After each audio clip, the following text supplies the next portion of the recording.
এবার আকাশপথেও জ্যাম, কিন্তু এটা কিভাবে সম্ভব? চলুন বিস্তারিত জেনে নিই ফ্রিকি নিউজে।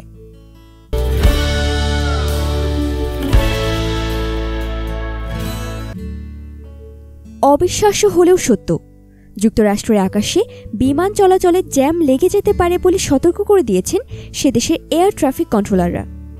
কারণ বর্তমানে দেশটির আকাশে অনেক বেশি বিমান চলাচল করছে। গত শুক্রবার আমেরিকার আকাশে ৮,৮০০টি বিমান চলাচল করেছে।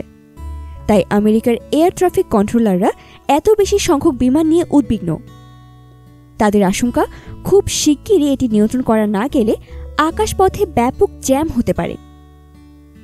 আমেরিকার এয়ার ট্রাফিক কন্ট্রোলাররা চলতি গ্রীষ্মে ৭,৭০,০০০ বিমান নিয়ন্ত্রণের আশা করছেন, যা গত বছরের চেয়ে ৪০,০০০ বেশি। কিন্তু এই সংখ্যা দেশটির জাতীয় বিমান চলাচল নিয়ন্ত্রণ সার্ভিস অর্থাৎ ন্যাটসের ক্ষমতা ও দক্ষতার উপর চাপ ফেলবে বলে আশঙ্কা করা হচ্ছে।